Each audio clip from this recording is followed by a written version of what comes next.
ప్రాంగణానికి ప్రతి ఒక్కరికి కూడా స్వాగతం పలుకుతున్నాం. వేదికను అలంకరించిన మన అధ్యక్షుల వారు, తెలుగుదేశం పార్టీ కుటుంబ సభ్యులు, నాయకులు, మరి ముఖ్యంగా ఈరోజు ఈ కార్యక్రమానికి ఎంత ఉత్సాహం ఊపు తీసుకొని వస్తున్నటువంటి మా తెలుగుదేశం పార్టీ కార్యకర్తలు, సోదర సోదరిమణులందరికీ కూడా మరోసారి సభకి స్వాగతం పలుకుతున్నాం. ఇప్పుడే మనం చూసాం, గతంలో కూడా ఎన్నో మహానాడులు చూసాం. గత 40 సంవత్సరాలుగా ఏ మహానాడు జరిగినా అధికారం ఉన్నా ప్రతిపక్షంలో ఉన్నా సరే వాటిని లెక్క చేయకుండా పిలిచిందే తరువా అన్నట్టుగా ప్రతి ఒక్క కార్యకర్త పసుపు చొక్కా వేసుకుంటూ ఈ యొక్క మహానాడు కార్యక్రమం విజయవంతం చేయడానికి తరతరాలుగా కుటుంబాల వరకు కూడా తెలుగుదేశం పార్టీ వెంట నిలబడి ఈ యొక్క కార్యక్రమాన్ని విజయవంతం చేసినటువంటి ప్రతి ఒక్క కుటుంబానికి, ఆ కార్యకర్తకి, ఆ స్ఫూర్తికి మరొకసారి వేదిక ద్వారా నమస్కారాలు తెలియజేసుకుంటున్నాం.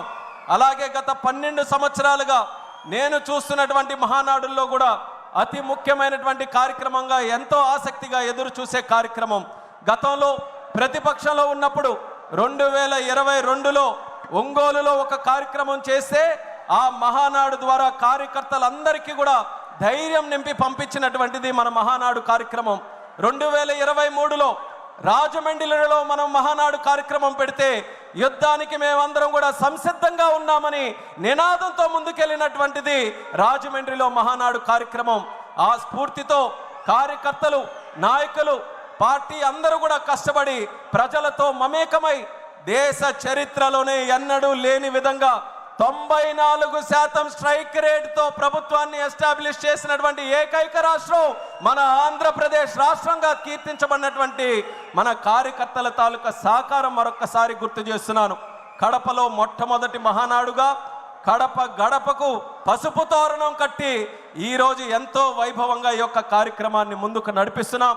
ఇప్పుడే మనం చూసాం, యువ నాయకుడు నారా లోకేష్ అన్న గారు ఒక యువ నాయకుడుగా కార్యకర్తల గుండెల్లో, ప్రజల గుండెల్లో ఒక సుస్థిరమైనటువంటి స్థానం సంపాదించుకొని ఈరోజు ప్రజా నాయకుడిగా ఎదిగి ఆయన తాలూకా ఆలోచనలతో 40 సంవత్సరాలు స్వర్గీయ నందమూరి తారక రామారావు గారి తాలూకా నాయకత్వంలో, నారా చంద్రబాబు నాయుడు గారి నాయకత్వంలో ఈ 40 సంవత్సరాలు తిరుగు లేకుండా పార్టీ ఏ రకంగా ముందుకు నడిచిందో మరో 40 సంవత్సరాలు కూడా తిరుగు లేకుండా తెలుగు జాతి ఉన్నంతకాలం, సూర్యచంద్రులు ఉన్నంతకాలం తెలుగుదేశం పార్టీ అనుక్షణం ఉండాలనే ఆలోచనతో మరొక 6 శాసనాలని మన అందరికీ కూడా అందించడం జరిగింది మన లోకేష్ అన్న గారు.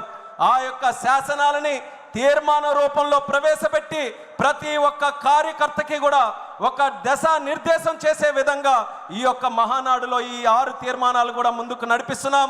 అందులో మొట్టమొదటి తీర్మానం కార్యకర్తే అధినేత అన్నటువంటి తీర్మానం. ఇప్పుడే లోకేష్ అన్న గారు చెప్పారు, కార్యకర్తకి ఎటువంటి ఆపద వచ్చినా, కార్యకర్తకి ఏ కష్టం వచ్చినా నేను ఎప్పుడు కూడా ఉంటానని ధైర్యం ఇస్తూ, అలాగే భవిష్యత్తులో కూడా ఆ కార్యకర్తకి పార్టీ ఎల్లప్పుడూ కూడా నిల్చుంటుందనే ఆలోచనతో ఈ యొక్క తీర్మానాన్ని ప్రవేశపెడుతున్నాం.